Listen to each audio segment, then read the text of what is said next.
Hello అండి. Good afternoon. Welcome back to our channel vlogs by Rajani Pandu. అందరూ ఎలా ఉన్నారు? మేమైతే చాలా బాగున్నాం. మీరు బాగుండాలని మనస్ఫూర్తిగా కోరుకుంటున్నాను. ఈ వీడియో ఈ వీడియోలో కనిపించే ఫ్రూట్స్ ఏంటి అని అనుకుంటున్నారా? ఇవి ఆరెంజెస్ అండి. ఆరెంజెస్ ఏంటి ఇంత బుజ్జిగా ఉన్నాయి అనుకుంటున్నారా? ఇది బోన్సాయి చెట్టు. ఆ బోన్సాయి చెట్టుకే చిన్న ఆరెంజెస్ కాస్తాయి అనుకుంటే, నా చెట్టుకి మరీ చిన్నగా కాసాయి. ఎంత చిన్నగా అంటే చూసారా?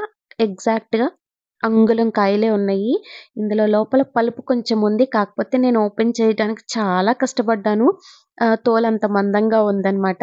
బట్ ఎట్టకేలకు 3 సంవత్సరాలకి ఈ 2 కాయలైతే కాచాయి. I am happy. ఈరోజు ఒక మంచి రెసిపీ చూపిస్తాను. అది చాలా బావుంటుంది. టేస్టీగా ఉంటుంది. ముందుగా స్టవ్ మీద ఒక బౌల్ పెట్టుకొని కొంచెం ఒక 2 టేబుల్ స్పూన్‌ల ఆయిల్ వేసుకొని, ఒక 2, 3 వెల్లుల్లిపాయని మంచిగా చితకొట్టి వేసుకోండి. తర్వాత తాలింపు దినుసులు ఇందులో ఆవాలు, సాయిపప్పు, పచ్చిశనగపప్పు మీకు నచ్చితే జీలకర్ర కూడా వేసుకోండి. వేసుకొని ఇవి 2 కొంచెం ఫ్రై అయిన తర్వాత ఒక రెబ్బ కరివేపాకు వేసుకోండి. ఇది చాలా చాలా బావుంటుందండి. నోటికి కమ్మగా జ్వరంలో ఉన్నప్పుడు కానీ, హెల్త్ బాగోన్నప్పుడు కానీ చాలా బావుంటుంది. ఇట్లా కరివేపాకు కూడా మంచిగా ఫ్రై అయిన తర్వాత నేను ఒక్క ఉల్లిపాయని, ఒక 4 పచ్చిమిరపకాయలని సన్నగా కట్ చేసి ఉంచుకున్నాను. ఇవి కూడా వేసి ఒక్క నిమిషం అట్లా ఫ్రై అయిన తర్వాత ఒక చిటికెడు పసుపు, రుచికి సరిపోను ఉప్పు వేసుకొని బాగా ఫ్రై అవ్వనివ్వాలి. బాగా అంటే ఎర్రగా అవసరం లేదు. కొంచెం బ్రౌన్ కలర్‌లో వస్తే చాలు. ఇంతకీ ఇదేం కూర అనుకుంటున్నారా? సొరకాయ పాలకూరండి. అంటే పాలకూర అంటే పాలకూర కాదు. పాలు పోసిన కూర. చాలా బావుంటుంది. ఇలా ఈ 2 కొంచెం అంటే ఉల్లిపాయ, పచ్చిమిరపకాయలు కొంచెం ఫ్రై అయిన తర్వాత నేను సొరకాయని సన్నగా కట్ చేసుకున్నానండి. ఎంత సన్నగా అంటే చూసారా? మనం దోసకాయల కంటే కూడా సన్నగా కట్ చేశాను. బికాజ్ మా ఇంట్లో సొరకాయలు తినేవాళ్ళు చాలా తక్కువ. ఎస్పెషల్లీ మా వారు అస్సలు తినరు. కానీ ఈ కూర వండుతుంది ఆయన కోసమే. ఎందుకు అంటే ఈ మధ్యన ఇంట్లో ఎవ్వరికీ హెల్త్ బాలేదండి. సీజన్ మారింది కదా! బాబుకేమో టాన్సిల్స్‌లో ఇన్ఫెక్షన్ వచ్చింది. ఈయనకి టైఫాయిడ్, పాపకి మోషన్స్ అట్లా ఇంట్లో అందరూ హెల్త్ బాగోకపోవడంతో నేనిలా పత్యం కూరలు చేస్తున్నాను. మీకు కూడా చూపిద్దాము అని ఇలా చూపిస్తున్నాననమాట.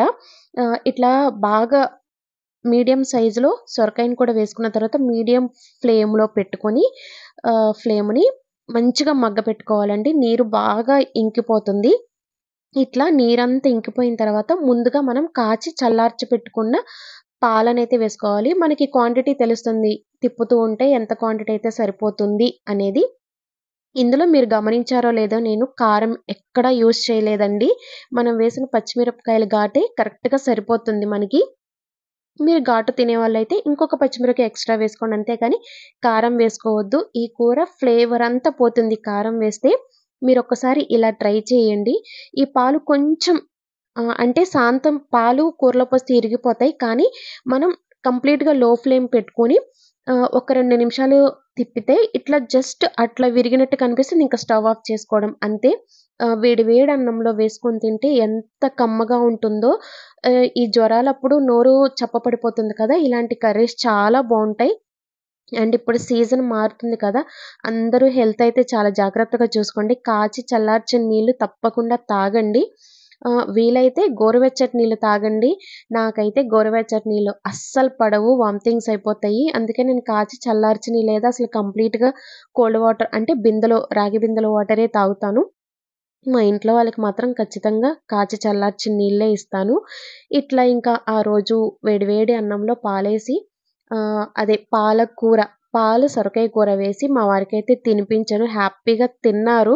కళ్ళు మూసుకొని తిన్నారు. ఆయన ఎలా తిన్నారు అనే వీడియో నా దగ్గర ప్రస్తుతానికి క్లిప్పింగ్ మిస్ అయింది. నేను ఎప్పుడైనా ఖచ్చితంగా ఆ వీడియోని ఎంటర్ చేస్తాను. మీరొకసారి చూసి ఎంజాయ్ చేయండి. ఇట్లా సొరకాయ కూరతో తిని, బీరకాయ కూరతో తిని నోరు చప్పగా అయిపోతుందని నా కూతురు నాకేదన్నా స్వీట్ తినాలనిపిస్తుందమ్మా అంది.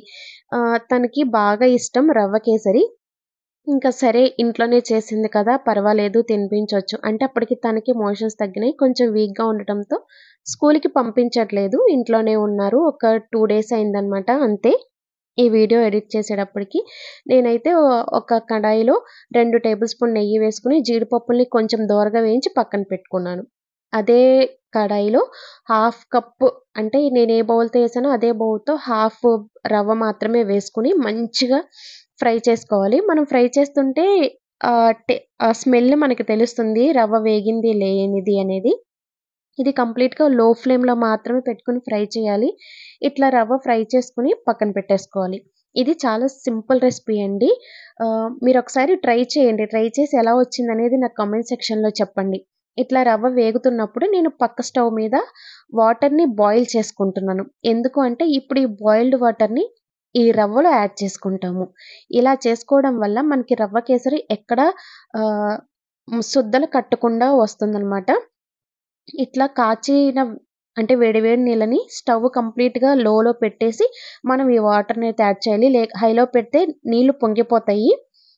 ఎట్లా మనకి సరిపోను కాదు. ఇంకా కొంచెం ఎక్స్‌ట్రా వాటర్ మామూలుగా చెప్పాలి అంటే ఒక కప్పుకి 4 కప్పులు వాటర్‌నైతే మనం వేడి చేసుకోవాలి. ఇట్లా వేడి చేసుకొని, ఈ వాటర్‌ని యాడ్ చేసుకున్న తర్వాత మంచిగా మిక్స్ చేసుకోవాలి. బాగా పల్చగా అనిపిస్తుంది. కంగారు పడొద్దు. రవ్వ ఉడకాలి కదా! సరిపోతుంది. చూసారా? ఇట్లా ఉడుకుతూ ఉంటుంది. మంచిగా ఎక్కడ ఉండలైతే కట్టదండి. నన్ను నమ్మండి. ఇట్లా బాగా దగ్గరకంట ఉడికిపోవాలి. అలా అని మాడిపోకూడదు.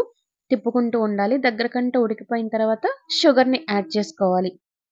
ఇక్కడ ఒక్కొక్క నేను అరకప్పు తీసుకున్నాను కాబట్టి జస్ట్ ఒక కప్పు మాత్రమే తీసుకుంటున్నాను షుగర్‌ని. మా ఇంట్లో స్వీట్ కొంచెం తక్కువ తింటారు. మీకైతే 1 ½ కప్ అయితే కరెక్ట్‌గా సరిపోతుంది. మనకి స్వీట్ సరిపోతుంది. మేము స్వీట్ తక్కువ తింటాం కాబట్టి హాఫ్ కప్‌కి 1 కప్ వేసుకున్నాను. లేదా 1 కప్‌కి 1 ½ కప్పు కరెక్ట్ కొలతనమాట. అలా వేసుకొని ఒకసారి మంచిగా తిప్పిన తర్వాత, నా దగ్గర సమయానికి సాఫ్రాన్ స్టాండ్స్ అయిపోయినియి. అందువల్ల ఫుడ్ కలర్‌నయితే యాడ్ చేస్తున్నాను. ఏమనుకోవద్దు. ఫుడ్ కలర్ నెసెసిటీ ఏమి కాదు. మీకు నచ్చితే వేసుకోండి లేకపోతే లేదు.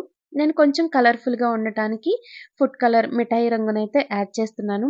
ఇలా తిప్పుతూ ఉంటే అట్ల కడతో నాకు నా చిన్నప్పటి జ్ఞాపకాలైతే వచ్చాయి. ఏంటి అంటే మా తాతగారు అంటే మా అమ్మ వాళ్ళ నాన్న పప్పుండలు చేసేవాళ్ళు. లాట్స్‌లో చేసేవాళ్ళు. అలా ఆయన తిప్పుతూ గుర్తొచ్చింది ఒక్క క్షణం. But I am happy.